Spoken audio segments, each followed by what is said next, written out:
Hello.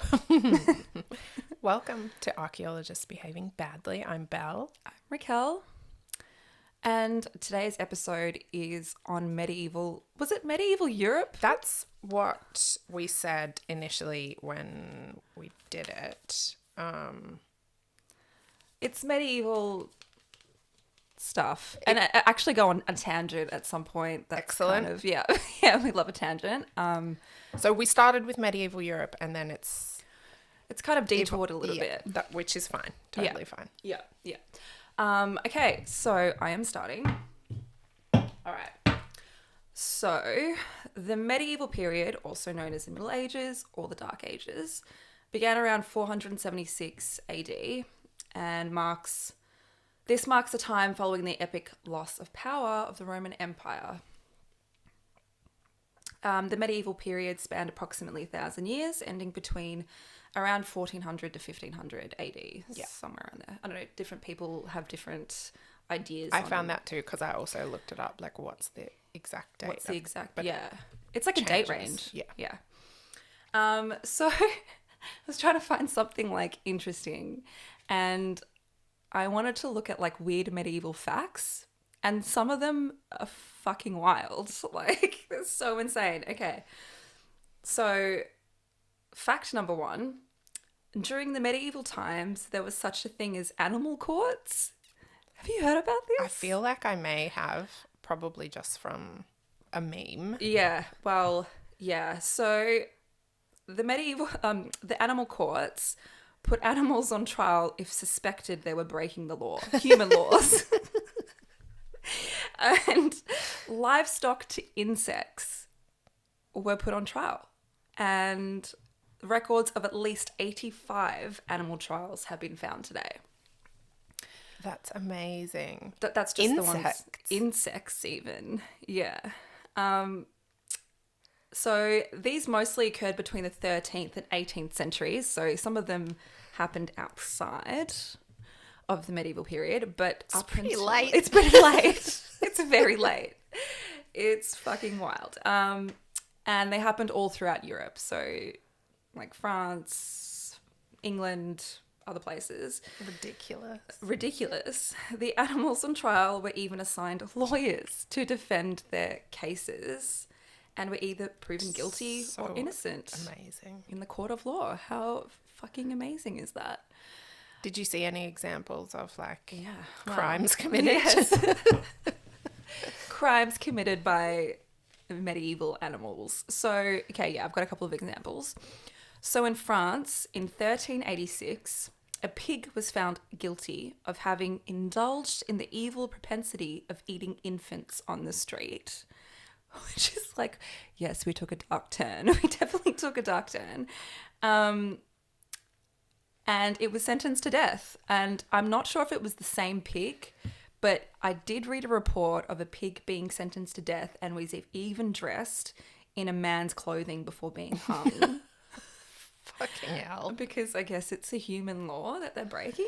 I don't know. Which is also super sad because that's awful. I feel like the pig probably did commit that crime because pigs eat anything. Yeah.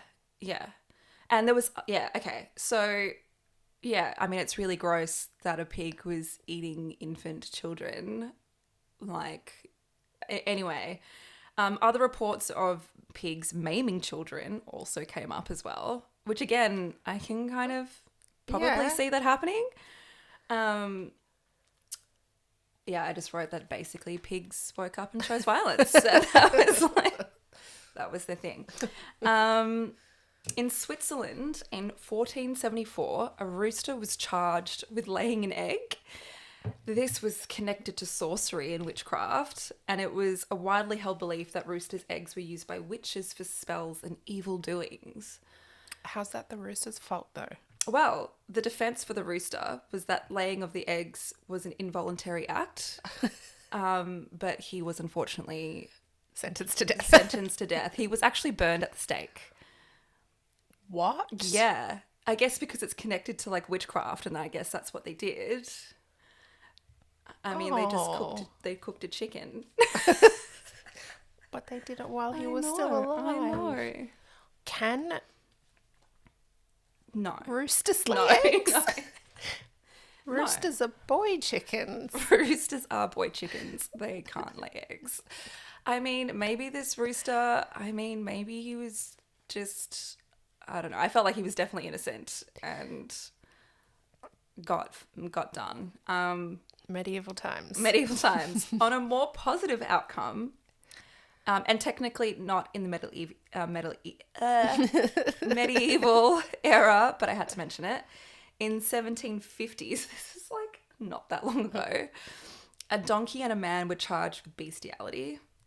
But Not the donkey's no, fault. no, but witnesses to the whole ordeal testified to the outstanding character of the donkey. In particular, a convent's prior gave a strong recommendation for the donkey, saying that it was the victim of an unwanted advance, and the donkey was ultimately acquitted. And the man, Thank goodness. yeah, and the man was found guilty. And I believe that's a fucking great outcome. That's a win. That's a win. Rats were often taken to court, finding themselves getting very strongly worded letters asking them to leave the premises that they were in. Whether or not they heeded to that court order is something entirely different. But there were rats like acquitted, basically. Mind you, these had lawyers who were acting on their behalf, and I read also that this was actually quite a big thing because lawyers often made them became kind of famous for taking on these cases. And so that's why I guess also they happen quite often, because he's always, I can make a name for myself by Defending a rat. defending an animal. I'm surprised that, when was the plague? I'm surprised that anyone would have been interested in Yeah, well, defending a rat. that's true. Did they know that it was the rats at the time of the plague? No, though? they probably didn't. Probably didn't. But yeah. Okay, this one's fucking insane. In 1587, again, just outside of the medieval era, but whatever, a group of weevils accused of eating and ultimately damaging a vineyard in France were deemed innocent by the court of law. Their defense was that the weevils were exercising their natural rights to eat, and for compensation of being arrested and going through court process, they were awarded a vineyard of their own. Can you fucking believe that? They were given a vineyard. They were given a vineyard because they were wrongly... There was an unjust situation. What? They were given a vineyard to eat freely. Also, fuck weevils. My last house I lived in was a share house and we had weevils. Yeah, I've had that happen before. I remember coming home. I was away on holiday with my family, and I came back home. I opened the door, and my housemate at the time was crying, and there was just thousands of weevils on the floor because they hatched or whatever, and there was thousands of them, and okay, mine wasn't that bad. Yeah. And we had to obviously That's throw out... nightmarish. Yeah, it was fucking nightmarish. I've just been watching The X-Files recently, and that sounds like something that... Yeah. Great TV show. Fuck, maybe that should be the next thing that I watch after I finish House. I think you should. It's been an absolute delight. It's so ridiculous. It's so And I good, remember though. I haven't watched it since I was a kid, and I remember being Scared. I was scared. yeah. And I've been able to watch it just before I go to sleep, and I'm totally fine because it's so ridiculous. I know, right?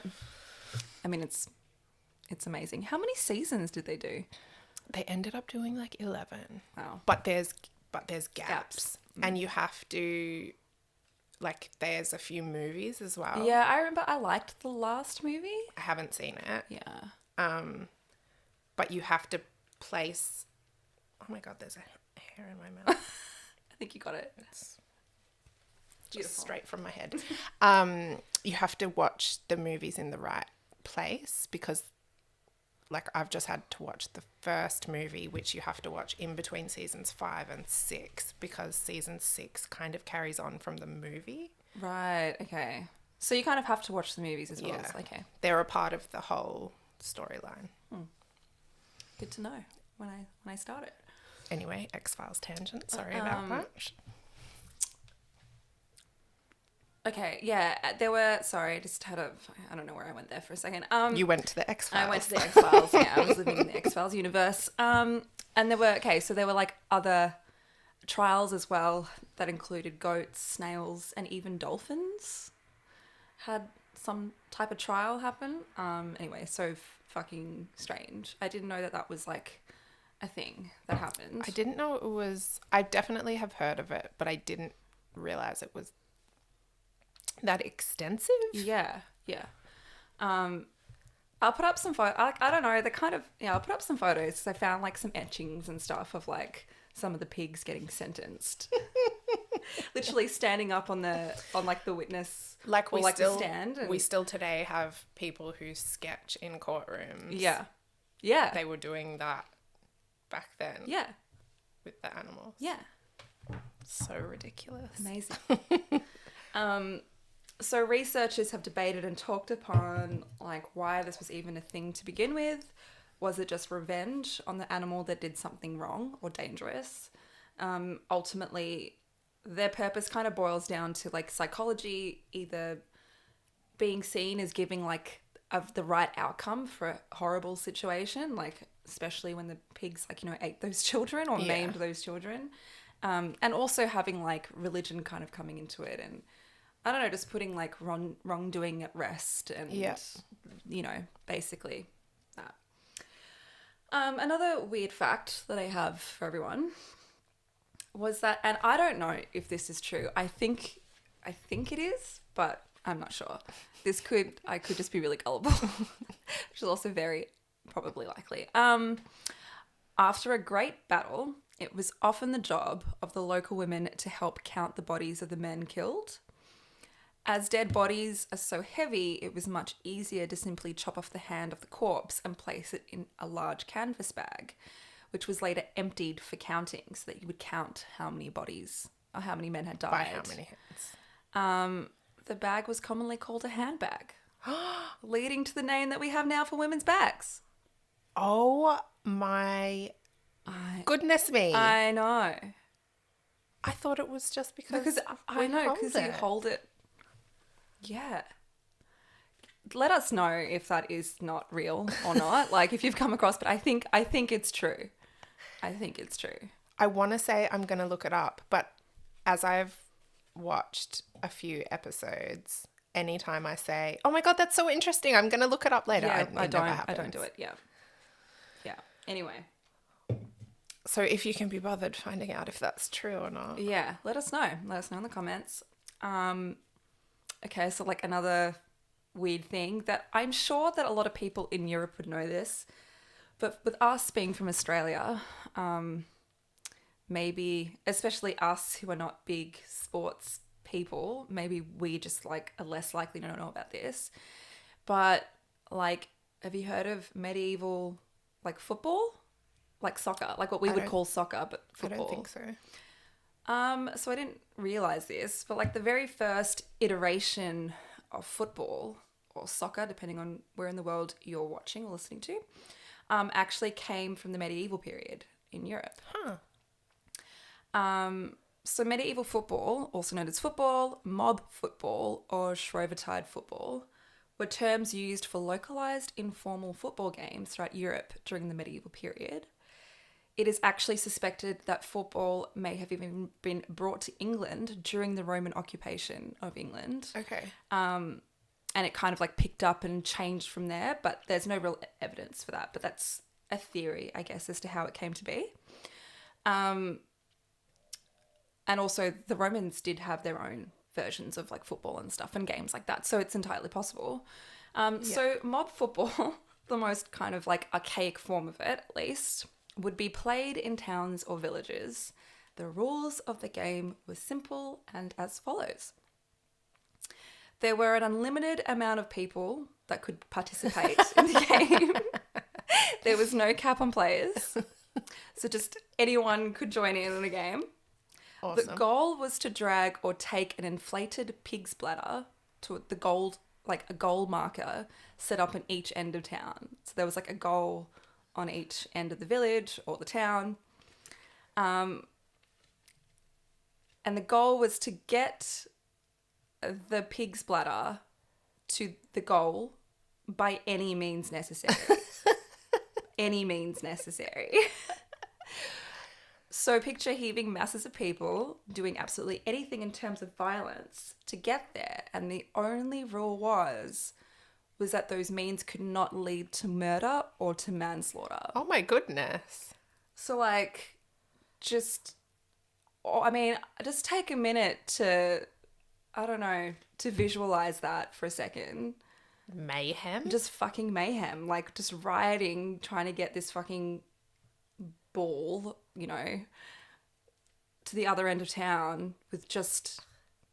Which is so funny because soccer today is it's like probably the least violent sport. And, you know, you see all those clips of like players like get brushed slightly on the arm and they like collapse. True.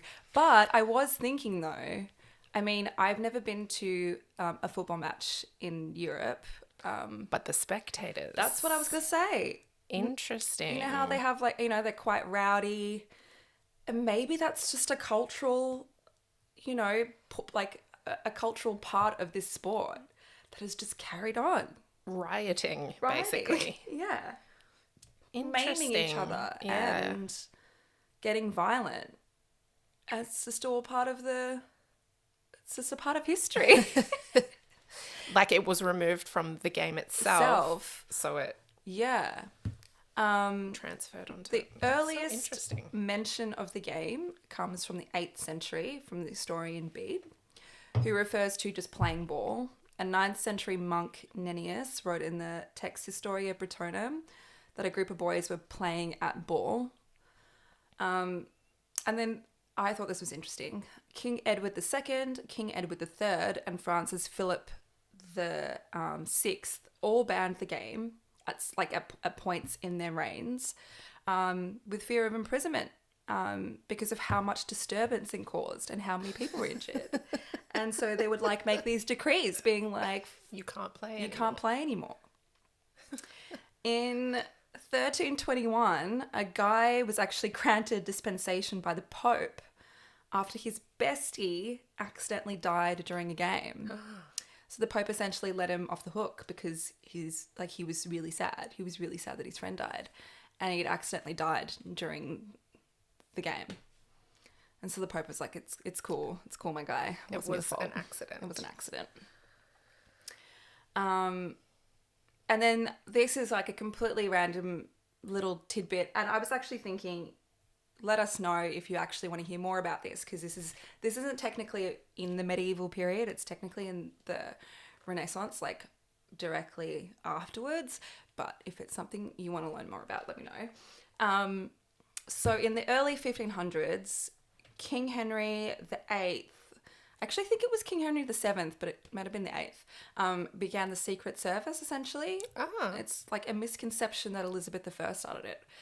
Which I think she had definitely expanded on, like espionage, but it kind of started with Henry VII and the 8th. So men were sent to great courts of Europe to spy on other rulers. One of the most common occupations for these spies was a painter. They would paint the portraits of European nobles and then include secret messages hidden in the objects of the painting. That's so interesting. And monks were used as spies, as well as sailors and anyone else who was able to like travel, I guess, and interact with people. Well, that's why Indiana Jones is kind of a spy. Yeah. And women were also great spies, particularly as messengers, because people generally disregarded women. Yeah. Classic. And recently, a secret dossier of Robert Cecil, whose official role was the Secretary of State, but unofficially was one of the few spy masters to Elizabeth I. Again, this is just after the medieval period, but the same guy who uncovered the 1605 gunpowder plot. The dossier was like recently deciphered using a key document uncovered by an historian. This actually happened this year, or it was reported this year at least. Yeah. The dossier reveals how Cecil used and set up a spy network throughout Europe, particularly spying on European monarchs and their various plots and plans. It was revealed that he had more than 20 spies in Lisbon, Calais, Brussels, Seville, Rome, Amsterdam, Scotland, Sweden, and other unspecified locations on payroll. And these individuals were often international merchants. Wow. Yeah. And I kind of had to stop myself because I was like, I've got way too much already.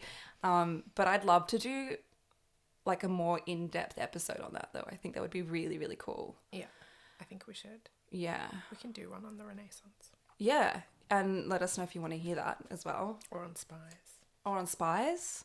Maybe we should do one on spies. Because I know that there were so many in the First and Second World Wars. Oh, fully. Archaeologists that were spies. Yeah, yeah. It's such a thing. But yeah. I mean, when I was like a teenager, I always wanted to be a spy. For sure. But I would make the worst fucking spy. Also terrible. I can't lie. Too clumsy. Too anxious. I would be the worst. But anyway, I watch Alias and that does it for me. So that fulfills That fulfills my need, my desire. But can I make an admission to you? I don't think I've ever watched Alias.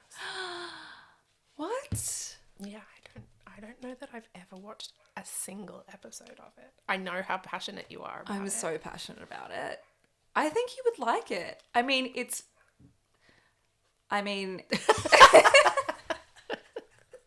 like, some might say that it's a little dated now, but I would say they're wrong. It's great. Maybe I think when you I would finish like it. X-Files, I'll give Alias a bash. Yeah, you need to give it a go.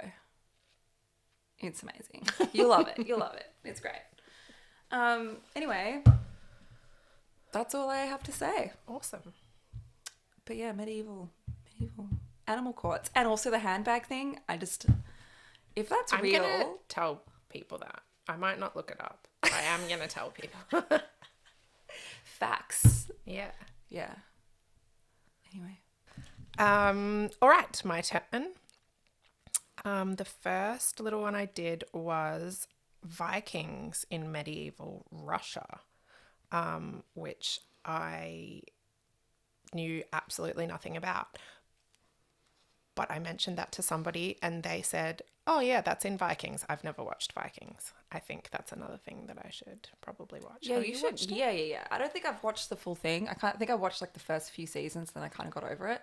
But yeah. So I did look. There is a part of it that's sort of about that, but from everything I've found, it's very, very not historically accurate. Yeah, okay. So the Vikings, who we all know hailed from Scandinavia, are well known for their exploits in the West, but they also made their way to Eastern Europe, specifically Belarus, Ukraine, and parts of Russia. Mm-hmm. Their loose federation of principalities called Kievan Rus survived for more than 400 years, only collapsing during the 13th century Mongol invasions. Ah, okay. So that's how it ended. Yeah. Interesting.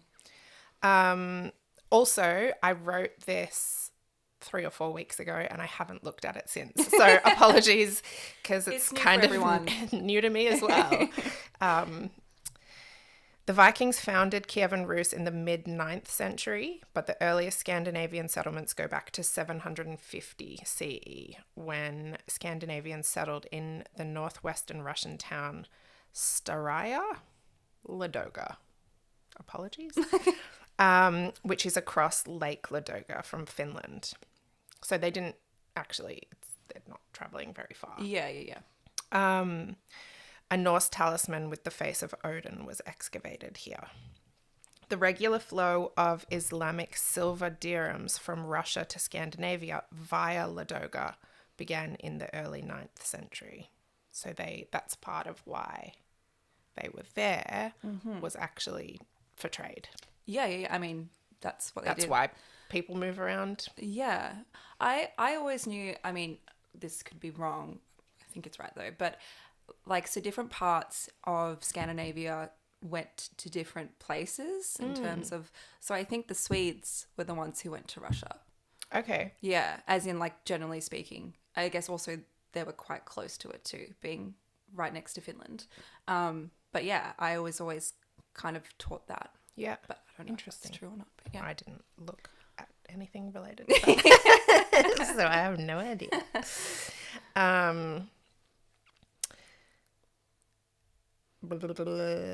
After 840 CE, Scandinavian Vikings established rule over a number of Slavic tribes in a region known as Kievan Rus, with it at first being divided between three brothers who were from nobility in the Viking world. The oldest, Rurik, located himself at Novgorod. The second oldest, Cineas, was located at, I've written Beluzero, but I feel like that might be a typo. And the third, Truvor, in Izborsk. According to the Russian Primary Chronicle, which is a history of the region completed in the 12th century by Kievan monks, it states, on account of these Varangians, which that's what they used to call, they either used to call the Vikings Varangians or the Rus. The district of Novgorod became known as the land of Rus. Rus derives from an old Nordic word for men who row. And amazingly, this is where the name Russia comes from. Yeah, how cool is that? Yeah. So Rurik's brothers died within the first 2 years, so he claimed their territory and established Novgorod as the region's capital. How did they die? That sounds a little bit sus to me. A little bit suspicious. A little bit suspicious. Oh, no, they died. Rurik's successor was a man named Prince Oleg of Novgorod, or Oleg the Prophet. He captured the city of Kiev in 882 and moved the capital there. Oleg captured new territories to increase the size of Kievan Rus, as well as increasing its wealth by negotiating a trade deal with Constantinople, the capital of the Byzantine Empire. Very cool. Yeah. So, very powerful too. Yeah, actually making moves.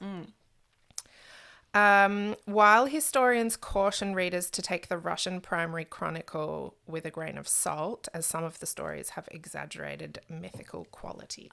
Don't they all? Don't all of these chronicles do that? Yeah. How can we just say that one of them is just, I don't know, I think you've got to take all of them a little bit. Yeah, but I think most of the information about this period has come from that particular source. Yeah. Yeah. Where was I?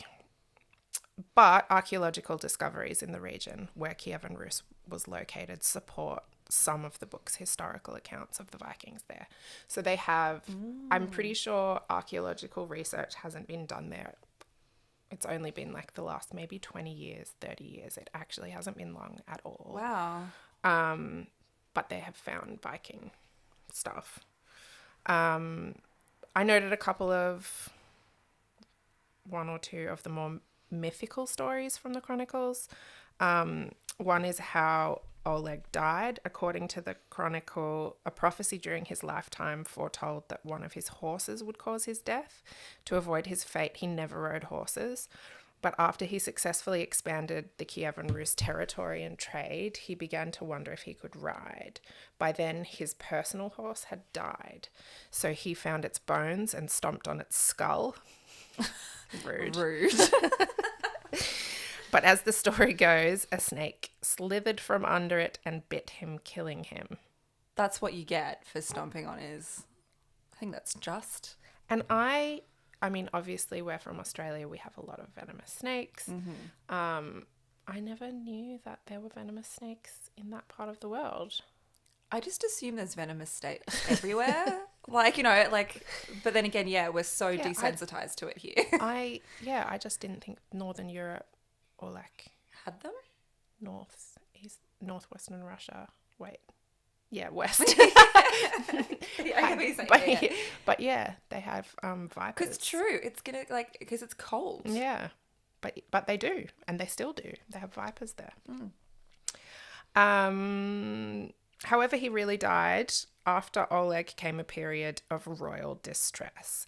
His successor was Rurik's son. So Rurik came before Oleg. Yeah. His successor was Rurik's son, Igor of Kiev, who married a woman named Olga. Like Oleg, Igor collected tribute from people he conquered. But unlike Oleg, his prices were so high that one of the Slavic tribes that he was collecting from assassinated him. This is too much, my guy. Classic. Too much money. We're just going to kill you. Fair enough. So after he died, his wife Olga assumed power. Love that. She was reportedly furious with the Slavic tribe of Drevlian, which is supposedly the one that killed her husband. So when emissaries from the tribe went to see her to discuss whether she would marry one of their princes, she tricked them into being buried alive. Wow. The Chronicle. This is still stories from the Chronicle. Okay. So again, we don't who know. knows? Pretty epic though. I'm liking the story. But I'm pretty sure the Chronicle wasn't studied. Again, it's like really recent that the stories from. That's just crazy to me. Wasn't like studied and translated until really recently. Why? Does no one care? Like, is that? Yeah, I don't actually know. It's really interesting. The Chronicle also says she invited a bunch of Drevlian wise men to visit her and then burned them alive inside a bathhouse. Okay, so you don't fuck with this woman. No, she was on she was like, yeah, you killed my husband, so I'm going to kill all I'm just of going to you. murder you all. But we don't know how much is true. Yeah. So Kievan Rus was largely pagan until the late 10th century when Vladimir the Great took power and he introduced Christianity. The conversion itself resulted from a deal between Vladimir and the Byzantine emperor. Vladimir agreed to convert to Christianity and to convert Kievan Rus to Christianity and send the emperor 6,000 soldiers to defend the emperor's throne. In exchange, Vladimir would marry the emperor's sister. So he changed the religion. For power. Yeah. That's crazy. Which doesn't surprise me. Yeah, it's not it's not surprising, but it also, I don't know, when you think about the spread of religions, how much of it actually is just political maneuvers. Oh, 100%. I mean, religion is such a political tool, always has been. But yeah, that doesn't surprise me at all. The exchange of soldiers of the Kievan Rus Viking descendant soldiers to protect the emperor led to the establishment of the Varangian Guard, an elite unit of bodyguards for the Byzantine emperors between the 10th and 14th centuries. What? I didn't know that. Was it just because they were just tall, fucking like built, big Viking dudes? Warrior. Yeah. I mean, makes sense. Those are the kind of guys that I would want protecting me. Correct. Love a Viking. Vladimir agreed. Oh no, I've already read that. Vladimir built churches in Kievan Rus to spread Christianity and schools to spread literacy. The economy flourished and Kievan Rus continued to expand under Vladimir's successor, his son, Yaroslav I. After this, there were royal fights for power. The Crusades brought further instability. By the time the Mongols invaded in the 13th century, Kievan Rus was weak and divided and fell apart really easily. Wow. The Varangians, or the Rus, left runestones in Sweden telling of their journeys to what is today Russia, Ukraine, and Belarus. Additionally, there's been a number of archaeological finds confirming their presence, such as a number of Viking boat burials across the region. And I looked them up. There's not that many. There's maybe like somewhere between 6 and 10, but like all over northeastern Russia and like that little part of Europe. Yeah. Viking burial mounds, tools, and other things suggesting craft and manufacturing. But yeah, from everything I could find, there really hasn't been an extensive amount of archaeological research. Also be a really tough place. I always think that like northern countries or like areas, how hard it would be to dig in those places just because of like the weather elements, but also the political situations. Yeah, to be honest, I don't think I've ever come across like Russian archaeological. No. Not that I've ever, honestly, not that I've ever looked for them. Maybe we need to do an episode on Russia because it's a pretty big area. Yeah, and a hot topic right now too. Yeah, that's really interesting. I mean, I'm sure there would be like so much. So much. Because I'm pretty sure from like the little that I know about it, I don't even know. It was probably like a university thing or something. But I'm pretty sure, because I'm pretty sure that the Swedes came down and they went down one of the rivers. I can't remember what the river was. But then they just set up these little trading hubs. And that's how they kind of started. Yeah. Rather than like going to England to farm. There it was more like trading opportunities kind of thing. And then just expanded. And I think they were met with relatively like People not a lot of resistance. Okay. Yeah, like if we can have some kind of like coexistence, then why not? If we all, get something out of it. Until you start charging us too much money. Until you start charging us too much money, then we'll just kill you.